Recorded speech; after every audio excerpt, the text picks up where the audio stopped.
It's the end of an incredibly tumultuous few weeks in British politics. The Prime Minister has just sacked the second most important politician in the country, her Chancellor. He'd only been in office for 38 days. My name's Lloyd Bickham, and I'm a student at the University of Birmingham. Now, 2 weeks ago, I was sent to report on the protests in our city, which marked the start of Tory conference here. And there was a feeling then that unrest wasn't just in the streets, but inside the conference hall itself. And naturally, I wanted to see that firsthand. The problem was, I didn't have a ticket. They weren't for sale on the registration website anymore, and even if they had been, they'd have set me back £1,500.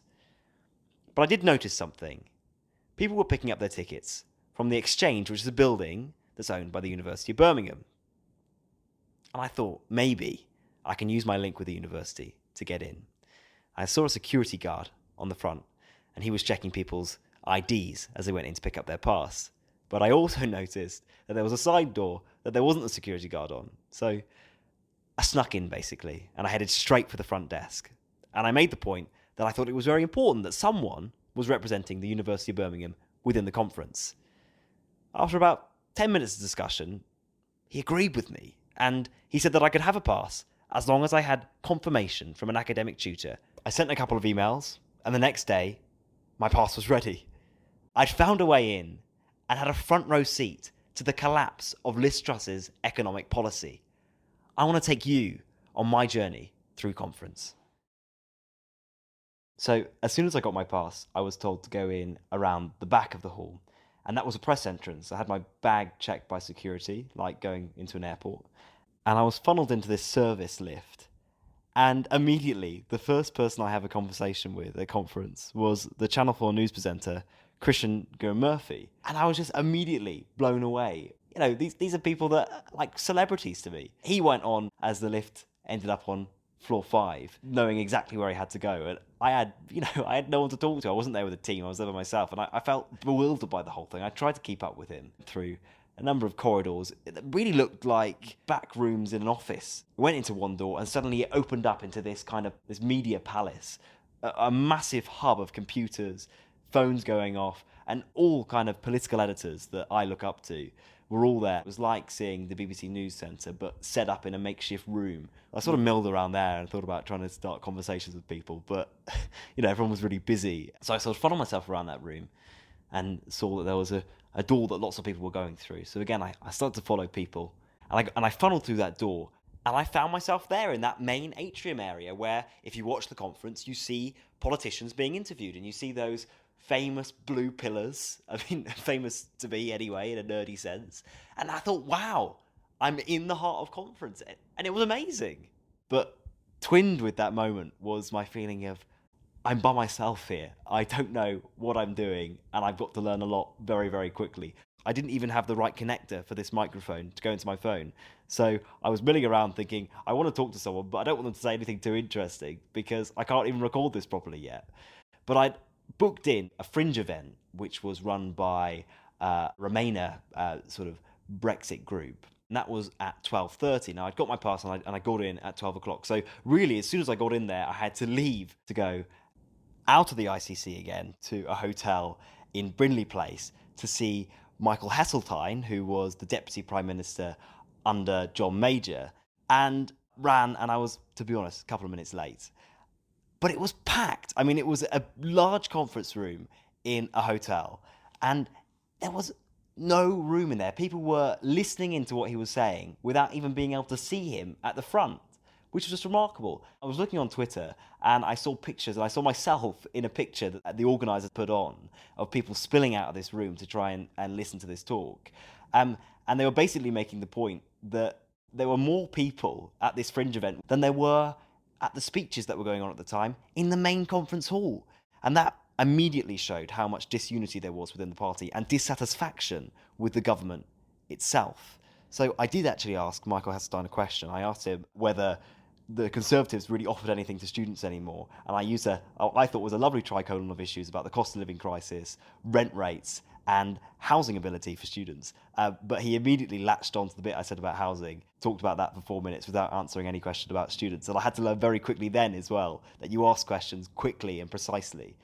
But I came out of that. I ran up to the media centre again, managed to find a very kind BBC journalist who gave me the right adapter so that I could plug my microphone in. I rushed back into the conference and saw people lining up for the Chancellor's speech, and I went up to ordinary members to ask them how they were feeling and what they were expecting. Well, I'm hoping he talks about the other stuff he's doing. So things like he's reducing corporation tax, and I think that would be good for business. And I'm hoping they do something about the super free ports and enterprise zones. He thought that the groundwork hadn't been laid properly. With budgets, they take about a month. They do the groundwork for about a month and work out all the economic modelling. And I don't think there was much done on that front. And this issue of preparation and communication really became central to the Chancellor's fate. There were a number of different arguments floating around the conference hall that day, and I think that this couple's disagreement pretty well illustrates the tussles that were happening within the Conservative Party. Do you think he's got some cleaning up to do? I think he's got some cleaning up to do. My husband would probably disagree with me, but I think he's certainly got some cleaning up to do. I think he's on the money, spot on. We need to go for growth. What we've been doing for years is sharing out a stagnant cake. It's not getting any bigger. We need to make the cake bigger so we can all become wealthier. That I agree with. My only concern is doing that with borrowed money. Was the mood glum? Not at all. I mean, I think we're on the way to a proper Conservative government. So you're not glum at all? Not glum at all, no. I'm more concerned, but I think we've all got to try and pull together. We can't change horses again. We've got to support Liz Truss and see how it works out. And if it doesn't work out, then she will go, because the Conservative Party is very ruthless. But it will. There's quite something to be said on the first conference, though, isn't it? Yes. Which, again, I must stress is just a remarkable thing to hear so early in anyone's premiership. But from those opinions, whichever way you looked at it, it was going to be a remarkable speech. And it really had to deliver. Either he was a person who was putting forth a budget which returned to Conservative values which people had been yearning for apparently for years, or, on the other side, if he didn't deliver, it was make or break time. The stakes couldn't have been higher. Here's what I said at the time. Now, I'm here at Tory party conference. It's Monday, it's 10 minutes before the Chancellor's speech, and there is a feeling of discontent here. I've been talking to lots of people, and lots of them say that they are enthusiastic, they're looking forward to it, they're looking forward to the budget being laid out clearly, but also there is a lot of opposition to how it's been handled in the last few days by both the Chancellor and the Prime Minister.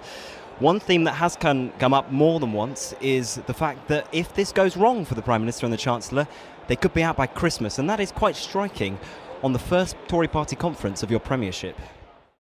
So soon after, I rushed in, sat down, and got ready for the speech. But I can be frank. I know the plan put forward only 10 days ago has caused a little turbulence. I get it.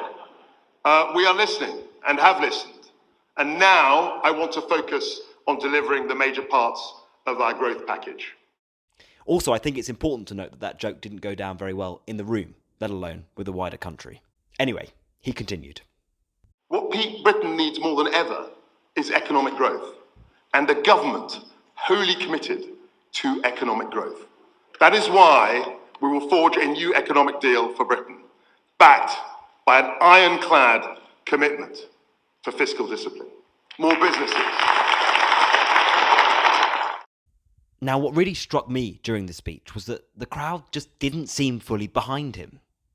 The applause seemed laboured. It seemed to come from a moment of filling silence rather than emphatically supporting what was being said.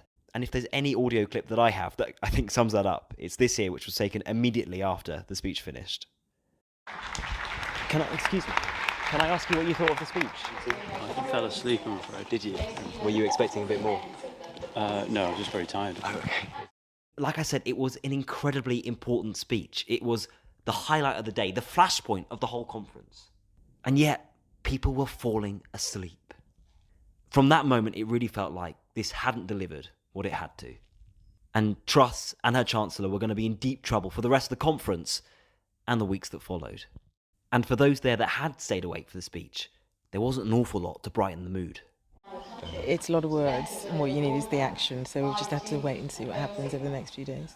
But if the budget wasn't going to go down well with the public, or with Tory party members, surely it was going to go down well with business.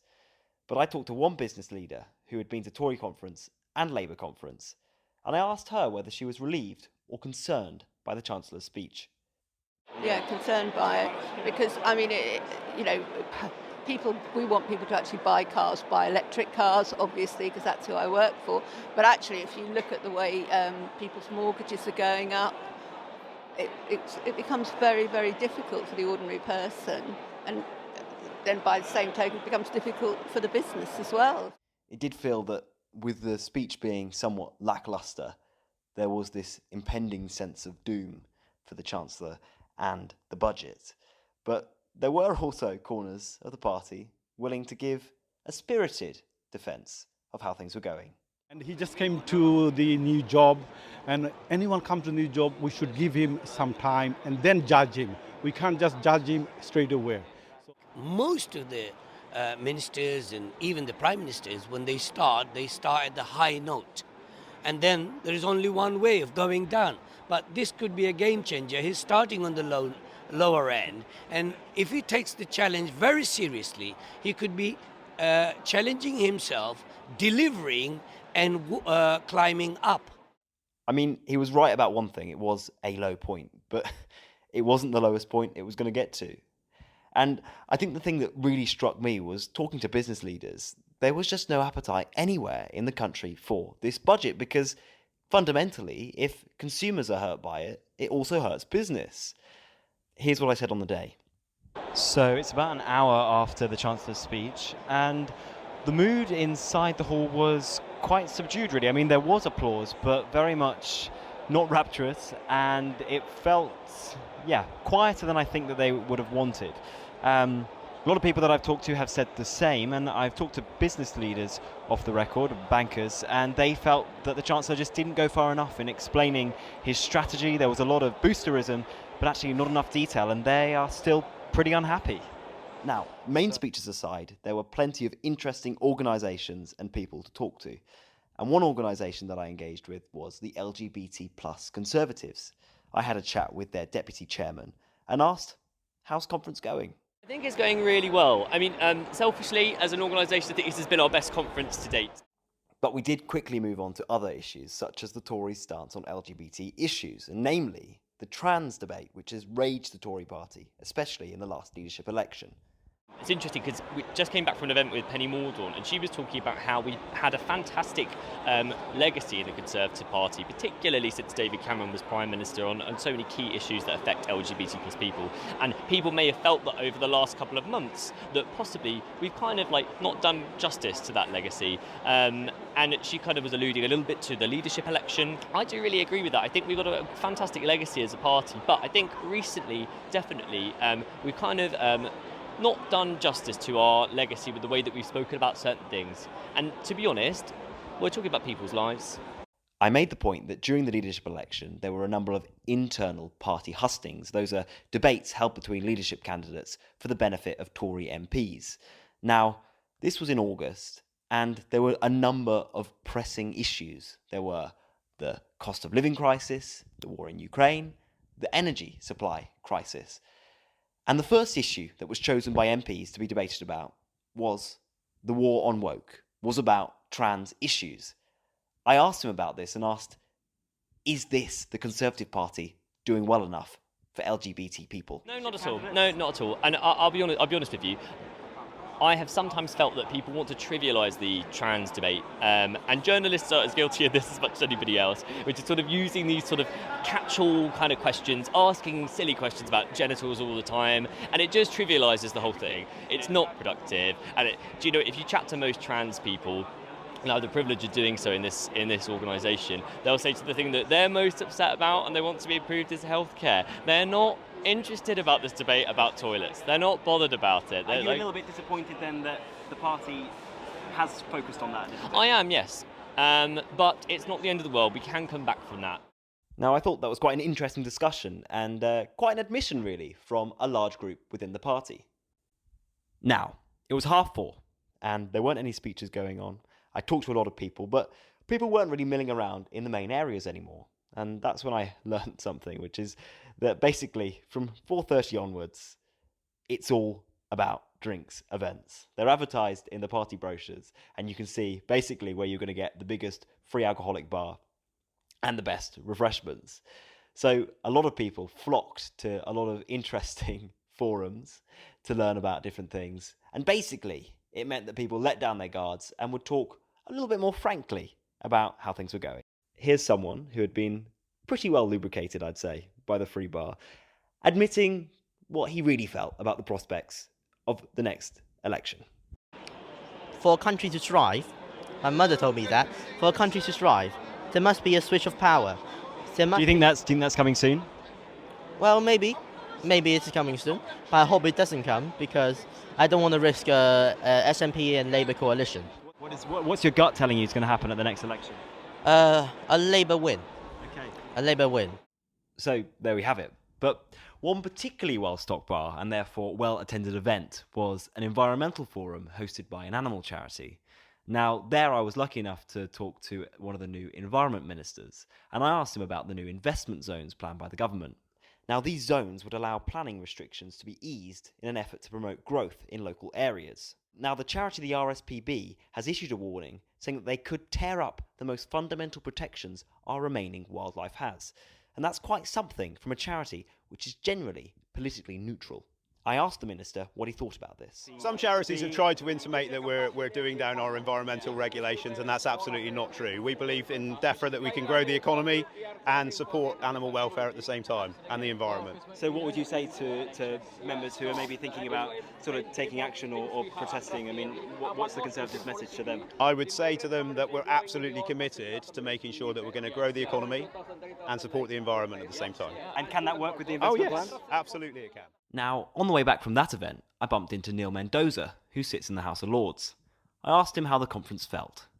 Surprisingly, it's actually very positive and quite enthusiastic. So I think we've discussed quite a number of different things, particularly on the economic and growth agenda that the Chancellor is trying to put forward. You say that with a smirk. Why do you say that? No, you had the smirk, not me. No, I think it's a good thing. Finally, I got into a relatively heated discussion with some young Conservative members about the budget. It certainly has the potential to work, but it is a gamble. And I think what people have to recognise is the strategy he's going for is kind of more of a medium term. So we're not going to see immediate benefits. But has the Conservative Party been a party of gambling? I mean, that's not really what I think of when I think of the Conservatives. Is that fair? Is that Conservative? I don't think it's a case that we're gambling recklessly. To me, the idea that these members were likening the budget to gambling was incredible and completely out of touch with the experience of working people during this cost of living crisis. And to be honest, whichever way you look at it, it was difficult to justify the cutting of bankers' bonuses, the idea of lowering corporation tax. These seem completely at odds with the experience of the rest of the country. But I think the difficulty in finding any kind of consistent line with this is because the government really didn't sell itself well, and they weren't briefing MPs or members as to what to say. When I was talking candidly, it really didn't seem that members thought that this budget lived up to the crises that were facing the country. People are having to choose whether they eat or heat their homes in cases.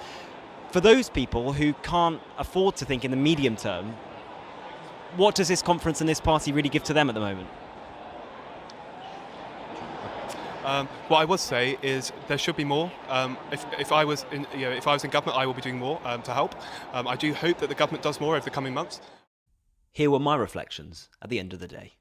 There is, make no mistake, a lot of confusion in the messaging here. I mean, some are saying that this is an inherently conservative direction, that this is something that the Conservatives have been wanting to do for a long time.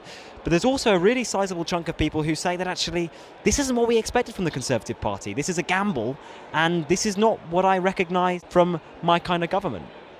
Now, I was knackered after my first day and a little bit drunk. And I got my taxi home and went straight to bed. And when I woke up in the morning, I took the advice of someone that I met on my first day, which was that the reason perhaps that MPs weren't talking to me was because I apparently looked a little bit too much like a lefty student.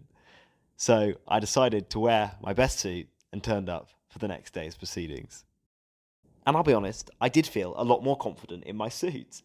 But I was on the way in and I was flicking through the news because bearing in mind this was changing all the time. It was just the night before the Chancellor's speech that the government U-turned on the 45p rate of tax. And literally overnight, just now, there had been briefings against the Prime Minister from Priti Patel and Michael Gove. And it was an ever-changing situation. So the first person that I talked to, amazingly, was John Sopel, who was the BBC's US correspondent. And I put this context to him and asked him what it meant for the party. And it's your first time at a Tory conference in the UK for quite a while now. Yeah, for a large number of years, because I've been living in America for the last 8 years, so I think it's my first Tory conference in 10 or 11 years. Fantastic. And what's the feeling? I mean, is it different to how it used to be? I've been coming since the end of the 1980s to party conferences. I've never been to anyone that resembles anything like this, because it has been extraordinary. And the events we've seen over the past 24, 36 hours, I would suggest are without parallel. The nearest, 1992, pound crashes out of the exchange rate mechanism, but this eclipses that. And I've never seen a new Prime Minister and a new Chancellor so weakened by entirely self-inflicted wounds. I mean, are you surprised at how quickly the tables have kind of turned for Truss? I mean, I'm simultaneously shocked, and it was utterly predictable, because they announced this massive, unfunded tax cut, and everyone went, oh my God, and the markets went off a cliff, and you thought, well, there's no way back. They're either going to have to change policy or change Prime Minister. Prime Ministers tend to like being Prime Minister, so you change policy, and that's exactly what's happened. Now, the manner in which the U-turn was executed was kind of unbelievable yesterday. But I think that you'd say there were no options left, because it was clear that the Conservative Party as a whole were not going to buy it.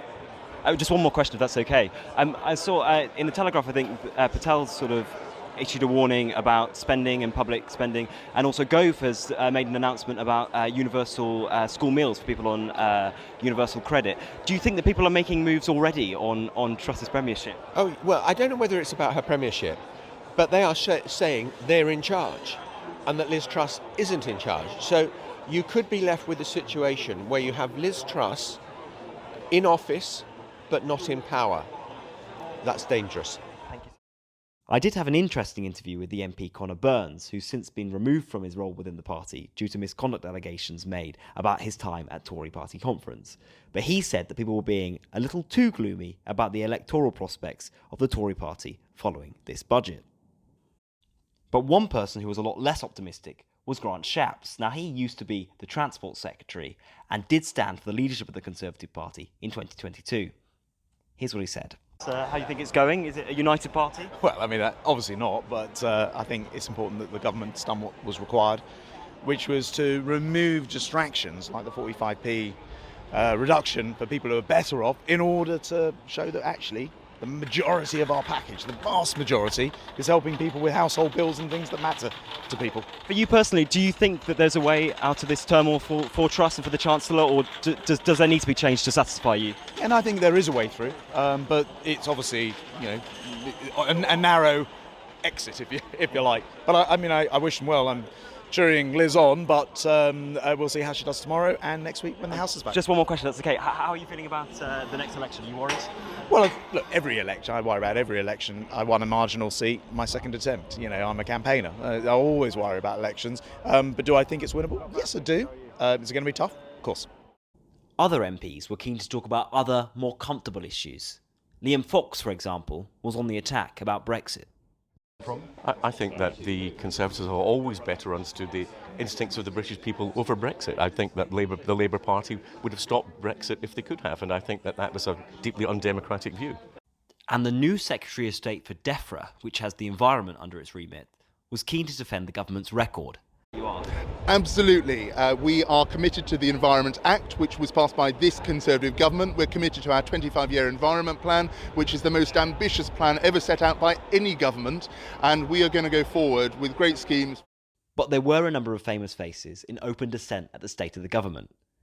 This is Georgia Toffolo, who you might know from I'm a Celebrity, Get Me Out of Here, and admittedly, she is a friend of Stanley Johnson. But either way, this is her reflection on the state of the party. Yes. How's the party at the moment? Do you think that there's a united front, or are there traitors? All I will say is it's feeling a bit precarious. That's it. Are there traitors, Nice would you to say? see you. Oh God, back her off! I'm not doing that. It's nice to see. And in other corners, the avoidance of questions by MPs spoke volumes. Are you enjoying conference? Is it going well? Yes, brilliant. And is it a united party? Yes, why not? Thanks. And here's Douglas Ross, leader of the Scottish Conservatives, praising parts of the event, but not those that involved Truss or her Chancellor.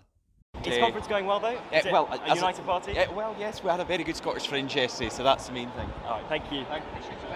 Now, here's a really interesting interview I managed to get with Rachel Johnson, who is Boris Johnson's sister. Now, in the last couple of days since the sacking of the Chancellor, there has been talk about what would happen if we need a new Prime Minister. And one of the names that's been raised is the possibility of Boris Johnson coming back to lead the Tory party again. Rachel here sheds some light about how likely that might be. Hi, Rachel. So, how's conference going? Does it feel like a united party or one that's regretting its decisions? It feels like a wake. I think this is a conference that knows the party's over for, I think, at least 7 years.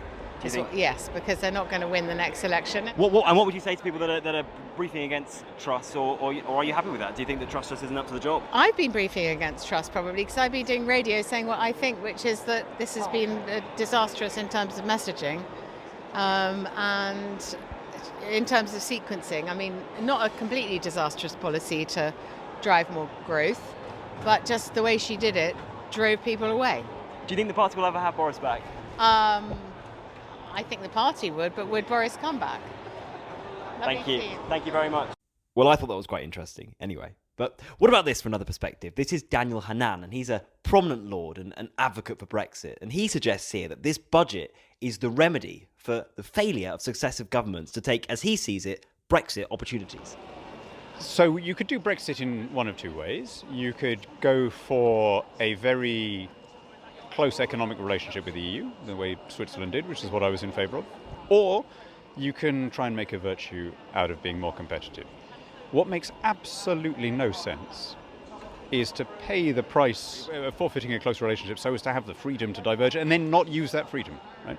So once we took the decision that we were going to diverge, we now absolutely have to do it. The least bad option is now to try and grow, and that means pushing every button, pulling every lever. And I'll be honest, this idea that Brexit brought about this budget wasn't something that I had properly considered before. But if you have a look at how Truss and Kwarteng are very dismissive of what the markets are saying, dismissive of what experts are saying, I mean, this is very much the same story that we saw before the Brexit referendum. Perhaps this is the natural conclusion of the Conservative government's dismissal of experts and institutions since 2016. But in this case, the institutional experts and the markets did bite back and eventually cost the Chancellor his job. When I talked to Eric Pickles, who was an ex-cabinet minister, he stressed that the government really needed to convince the OBR, that's the Office for Budget Responsibility. He thought, rightly, that winning around institutions was key to the success of this budget. I had asked him whether the U-turns were damaging for the party. If I'm being really honest, I don't think any of this matters. Big question comes up against the OBR. There's going to be a discussion with them. They've got to persuade the OBR that their projections of growth are realistic. If they can persuade the OBR that, then in a way they'll have more than breathing space. They'll be able to get on with and be able to produce things. If they don't do that, then we're again in serious trouble. He did also have some advice about party unity. It is, but I think there's a number of MPs who are here who are talking to folks like yourself, quite right, is they've got to understand that a party that is united wins elections. It's a lesson that the Labour Party have had to learn over the years. It's a lesson the Conservative Party needs to understand. As the day drew to a close, I talked to Kevin Foster, who's an MP in the South West. He expressed hopes that Truss's speech the next day could change the party's fortunes. Back in 2007, where there's going to be an election imminently and we weren't going to do very well, and then of course David Cameron gave a belter of a speech and it all turned around and we're soon back in government. So, do you think that Liz Truss could have that moment tomorrow? Yeah, look, we're all looking forward to hearing Liz's speech tomorrow. No matter which side of the political fence you were on, you did want to hear Liz Truss's speech. I got there nice and early, and here's how it went. I refuse to consign our great country to decline.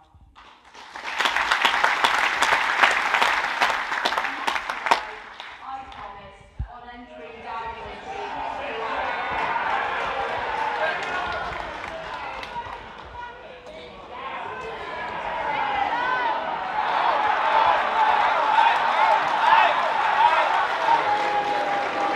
And as the protesters were removed from the hall, there was just rapturous applause for Liz Truss.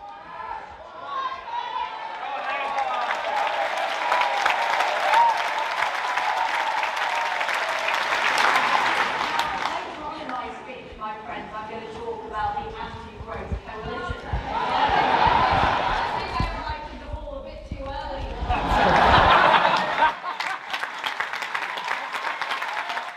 It is funny how these things work out, though, because you'd expect a protest to show disarray and to cause disunity within a party, but more often than not, when there is dissent and protest, disruption to a leader's speech, it does unify the party behind them. And I can't think of another example in recent history where that has been more so the case than during this speech. I mean, you could hear the applause, you could hear the laughter, you could hear the appreciation of how she moved on from that moment. And it's another interesting point. I don't know if you can clearly hear what she says after, but she starts to talk about this anti-growth coalition, which was a new term that was brought forward by that speech. She took aim at protesters within that coalition, which she felt this disruption exemplified. But also, she was taking aim at journalists. She was taking aim at people who weren't supporting the budget. She said that they taxi from North London townhouses to the BBC studios to dismiss anyone challenging the status quo. Now, whilst outside the hall that might not have resonated with people, it was very effective inside the hall and with members and MPs. And it's true that after the speech, when I was interviewing people, we were talking about protesters. MPs did have a common enemy, and that was this anti-growth coalition. It felt like, for the first time all conference, there was a unified voice. And that was effective. The only problem is, that's exactly what it was. It was a pause. It was an enemy. But the speech didn't give answers to the questions that MPs were asking. There were still so many points at which there was contention. There were so many things that the markets were unhappy with that MPs simply weren't going to pass through the Commons. And that was the problem. There was no new detail, no concession, just boosterism. So I'll play you some snap reaction from attendees, but it was a buoyant feeling that very soon dissipated. Do you think people here are behind her? Do you think that... Well, you just saw everybody jumping to their feet and applauding. I think people here are 100% behind her. Really positive, yeah. She did an amazing job. United the party, exactly what we need at this point, and we're ready to move forward. But here, when I ask about whether there was enough detail, and if people wanted detail, listen to how he tries to answer. I don't think that actually laying out every single, going into too many details, like she covered pretty much everything, very briefly. And this here from a leader of a council. She's a woman of few words. You don't need to speak that much because she's delivering. She delivers more than she speaks. And that, I think, was a real sticking point for Truss and Kwarteng, because in the week that followed, they seemed to be sitting in a bunker, waiting to make the next announcement, which would inevitably be another U-turn.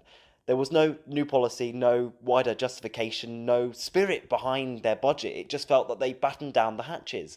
And when you have a policy that's this unpopular, you can't afford to do that. And a lot of MPs were getting frustrated and tired at the fact that they were going out on media rounds in the week that followed, supporting policy that they didn't know was going to be in place by the end of the day, whether there was going to be another U-turn on another element of the budget. And that was the same problem that in the end Johnson had. MPs were frustrated with going out and defending a position on Partygate, which by the end of the day might have been rehashed by Johnson himself. Now, Truss was already in that position at the end of a month, so something had to give. And when I was talking to other members straight after the speech, he made it clear that even if the policy paid off, actually the party was becoming angry with her and that it was going to be a tricky ride either way. If the gamble pays off the budget, she'll be fine? I wouldn't want to say that, but she'd be better if the gamble pays off, then she's probably okay. But it's a big gamble. But that's not emphatically yes, is it? Not an emphatic yes. Thank you very Let's much. be clear. The protests that people wanted to talk about weren't internal party protests, but rather the protests that had just happened in the conference hall. Here's the MP Kevin Foster, who I talked to last thing yesterday. To handle the protesters well, that's always going to be an unnerving moment, but that was good. Some visionary message there, talking about delivery, and in particular talking about what we're doing for people on their energy bills. But look at the flagship policy that he mentions there, those energy bill price caps. I mean, that had been announced nearly a month earlier. There was no flagship policy that came out from the speech, and I think that's an issue that really did damage communication for MPs going forward. I talked to Katie Bourne, who's a police and crime commissioner for Sussex, and she seemed pretty buoyed by the experience. I'm really excited. This is one of those conferences where I will walk away and go, I know what we stand for at last. But, yet again, we got talking about protest. The police and crime bill is a lot harsher than anything we have seen before in this country. The police and crime bill still recognises the right to protest. I think the way it's been spun. But but it does say. However, it doesn't stop people from protesting. I mean, but it does say disruption and anything that causes annoyance, which a protest does. Why should ordinary working people have their day disrupted trying to get to work? But how can you be pro-protest but also very against easy. My husband's a soldier. He fought in the Falklands for the right of people to have the right for self-determination and protest. My grandfather did the same in the world wars. So for me, it's a fundamental right of everybody. But when that protest goes beyond and prevents ordinary people getting to their jobs, to their hospital appointments, to see their kids, that's when protest becomes disruption. What kind of protest is okay then? Well, I've just explained it. So kind of just not stopping roads and not. I mean, but because it's like noise levels as well. If it stops regular people from getting about their everyday business, that is when protest goes over. But it's the police's job to balance protest, the right to protest, and the right to go about your everyday life as well. Which, I think provided an interesting perspective on a bill which was, deeply unpopular amongst students during Johnson's time in office. Now, some other Tory members that I talked to were less diplomatic about protesters and their rights. Obviously, we have to recognise some of these protesters, it's the only way they ever get heard. They're never going to get close to power, so they've got to try and disrupt those that are in power and actually take on the responsibility of government seriously. So there we have it. That's quite a strong opinion there. But anyway, the last person that I talked to was Kit Malthouse, who is the new Education Secretary. And he gave some reflections on what the speech meant and also what it meant for students. I thought it was great, really good, and a strong moral statement about the case for growth, so we can deliver an economy that works for your generation. Right, previous generations have inherited growth that's enabled them to buy houses, start businesses, get jobs in strongly growing business, get wage rises, develop their skills, all that kind of stuff. And for people like you and your age and people at university, we have a moral obligation to do the same. People my age and university students, probably a lot of them do identify with some of the characteristics of people that she's saying are the enemies of growth and the enemies of the country. I mean, how's that going to translate to them? Yeah, no, I understand that. I mean, one of the things she did say that I thought was really good was that change is uncomfortable. Right, when you've got a settled status quo, change can be challenging to people. And there are people who have a kind of vested interest in the status quo. And they need to remake their thinking. And they're actually doing a disservice, as I say, to your generation. Right. People who are out there gluing themselves to the motorway, who are actually getting in the way of, people getting up at the crack of dawn to get in a white van to go and try and make a living being a plumber, an electrician, whatever. I do think that is a kind of defending a sort of status quo that's getting in the way of growth. Now, if I'm honest, I wasn't sold by that argument. I just didn't understand how he could say that protesters who glue themselves to roads, so that's Extinction Rebellion and Insulate Britain, how they could be the status quo. And those defending the budget just weren't clear, I think, in what they had to say. And I think part of the reason why is because this budget and this economic policy from Liz Truss did take people incredibly by surprise. I remember myself thinking about the leadership election, and really, she seemed like the candidate that had the weakest sense of ideology. She didn't seem to have a clear vision. She made many uncosted promises, but I think most people, even within the party, felt that they were just that, uncosted promises to boost her campaign. When suddenly all of these promises were rolled into one budget, people didn't know what to think. When MPs were saying that they were looking for clarity from the speech, I think what they wanted was a dialing back, a turn to steadying the ship after the disastrous leadership of Johnson, some stability. But instead, nothing had changed. She continued to say that her budget was correct, U-turning only when she had to, but insisting that her vision remained the same. It was that stoicism that was the undoing of the Chancellor, and perhaps will be the undoing of the Prime Minister still. Now, I've been Lloyd Bickham, and thank you so much for listening to my experiences of Tory conference. I hope that I was able to pull back the curtain a little bit and show you what it was like to be there as a student journalist, and to show you kind of how these things work on the ground. It was an extraordinary conference, and there was this palpable feeling of dissent and change and disarray. And looking back now, it was clear at the end of that conference that things weren't sustainable for the leadership and the Chancellor. And I predict, really, from the mood of the party there, that this dissent isn't over. There's more to come. And I think that Liz Truss's days might yet be numbered. Thank you for listening.